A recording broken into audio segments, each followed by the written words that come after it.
Welcome to Grad-post. I'm your host, Brian S. Mitchell, and we're here to talk about life before, during, and after graduate school and whether an advanced degree is right for you. I'll draw upon my experiences as a graduate dean and research mentor, as well as my network of students, colleagues, and experts to bring you the most complete information on graduate education that I can. As with all personal metrics, your college grade point average doesn't define you. It's just a number like your age, weight, or number of followers.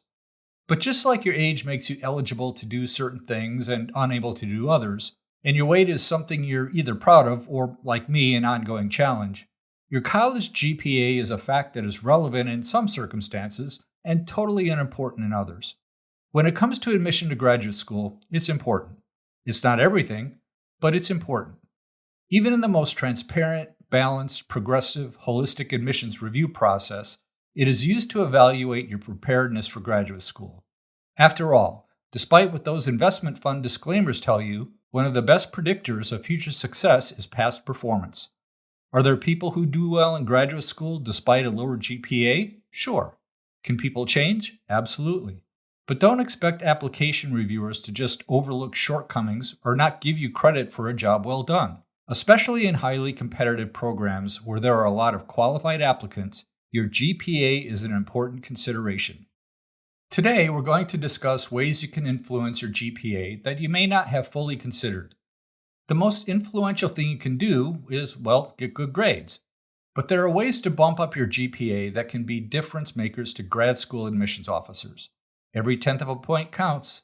The rules and regulations regarding coursework vary by university, by units within the university, sometimes called colleges or schools, and by the program within the units. They can even vary by class within the same major if changes have been made and students have been grandfathered into the policy they matriculated with. So, despite what I say here, you must check the academic policies and procedures at your institution. Some of these things may not be possible, and certain restrictions may even have the opposite effect of what I'll describe here. But you should be aware that these options exist at some institutions and look into them if you think they will be of benefit to you. Let's consider the following topics that provide you some flexibility in your GPA: advanced placement, AP credits, transfer credits, grade replacement, that is taking a course over, no grade options for courses, and major versus cumulative GPA considerations. To illustrate the points, we'll use a simple example of a typical 120 credit hour bachelor's degree using all 3 credit courses with a balanced course load of 15 credits per semester. That's 5 courses. If you get 3 A's and 2 B's each semester, by the end of your junior year, the GPA you will probably use for your grad school application in the fall of your senior year, your cumulative GPA is 3.6. Pretty nice. That's our base case. Now let's look at the impact of some common scenarios on this GPA. A spreadsheet is available on the Grad-post.com website with these various GPA scenarios. Let's start by looking at advanced placement credit. This may be a done deal for those of you well into your bachelor's degree, but maybe you can pass along this wisdom to your younger siblings or family friends as they prepare to enroll in college. Advanced placement credits, known as AP credits, are all the rage. These are courses you take before entering college to help prepare you for your undergraduate studies and give you a head start on getting those college credits. Your high school probably offers a ton of them. The college course you get credit for depends on your AP score, and there are limits on the application of AP scores to courses in your major, etc., etc. But why wouldn't you take them and use them? They're college-level courses, right? If I can come in with 12 credits of the 120 credits that I'll need for my bachelor's degree, I'm a tenth of the way there before I even get started. Sweet! But here's 2 things to consider. First, if you used AP credits instead of taking 3 courses you got an A in over the first 3 semesters, that 3.6 cumulative GPA would drop to 3.55 by the end of junior year. Your credit hours would drop to 12 for the first 3 semesters, which could help you concentrate more on those courses you may have gotten a B in, so there could be an upside. Here's the irony of AP credit. If you scored a 5 in an AP course, you're better off taking the course again in college. chances are you will do really well in it and it will help your GPA. If you scored a 4 or lower and still can get credit for it, take the credit. Chances are you won't do as well in the college level course and it may negatively impact your GPA. This is all from the GPA standpoint, of course, which isn't everything.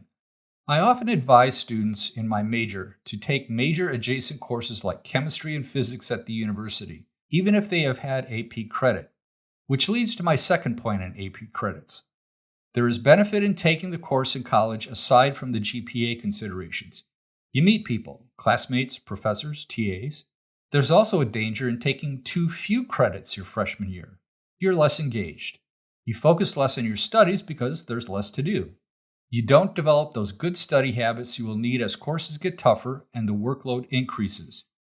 The university I worked at surveyed students who left after their first year, and you know what the number one reason was? It wasn't financial, it wasn't homesickness, it was lack of rigor. They didn't feel challenged. And we're not talking about some third-rate school here, it's a top 50 institution. But they accepted a ton of AP credit. I haven't established a cause and effect relationship between the two, but my working hypothesis is that too much AP credit in the first year has a negative impact on performance and satisfaction. What I am able to say definitively is that your GPA will go down by replacing good grades with AP credits, all other things being equal.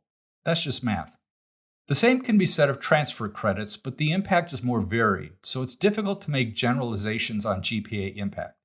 For example, if you're a transfer student, meaning you completed one or more semesters at another university and then transferred to a new one, the courses and grades you received at the first institution may be used to calculate the cumulative GPA at your new institution, even if you retake a course.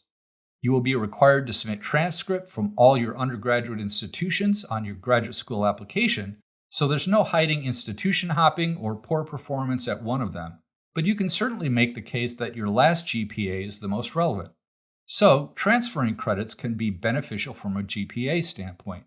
However, if you retake a course at another institution during the summer to make up for a poor grade at your home institution, that transfer credit falls under the category of grade replacement. Let's look at that scenario more closely. To understand the GPA implications of retaking courses, let's go back to our base case scenario of a 3.6 by the end of your junior year, 3 A's and 2 B's each semester. Let's say now 2 of those B's your freshman year were actually C's. Maybe you just didn't like foreign languages, or 2 of your general education electives were poor choices for you. Your GPA at the end of junior year is now 3.53. Still very respectable, but you're looking to get into a highly competitive master's program. If you retake those 2 courses your junior year, your credit hours go up to 18 both semesters. Still manageable. Heck, that's the typical course load for some majors. You get an A in both replacement courses, and your initial grades are removed from your overall GPA, although the courses remain on your transcript. Your end of junior year GPA is now 3.67, an increase of almost a tenth and a half. Maybe that's important to you, maybe it's not. But unlike AP credit that you have to make an educated guess about ahead of time, course replacement is something you can do retroactively. The policies on replacement grades vary tremendously. It depends on your institution, your major, and of course whether you can actually do the work to get a better grade. At the University of Illinois Urbana-Champaign, for example, the grade replacement policy varies by school. In the School of Liberal Arts and Sciences, you have to have received a grade of C- or less to retake a course, and you can only retake 4 courses for grade replacement, among other restrictions. There's also the scenario that you used AP credit for those 2 courses you got C's in which case there's actually a GPA boost. Plus, you don't have to retake any courses. But there's no way of knowing that ahead of time. You can see that the scenarios start to become endless. Read your undergraduate catalog carefully and work with an academic advisor to determine whether retaking a course is in your best interests.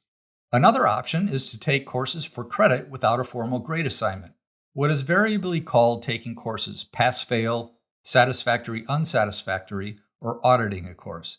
It has components of both AP credit and replacement courses insofar as the GPA impact is just like an AP course. You get the credit, but not the grade. But it is something you can do in junior year or later to help lessen the negative impacts on your GPA. Let's say you had to take some courses over again from freshman year, not because you got a C and you want to replace it with an A, but because you failed it. We saw the beneficial impact on GPA with replacement grades, but in this case, it increases your workload in what might be a tougher semester with coursework. If some of those courses are electives, consider taking them pass-fail so that you can devote more time to taking a replacement course or doing well on your major GPA.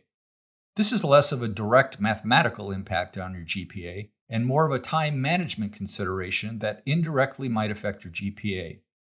Taking elective courses on a pass-fail basis also allows you to take courses that either interest you or will give you some skill that might be important to you. The rules on which courses you are allowed to take pass-fail can be very strict.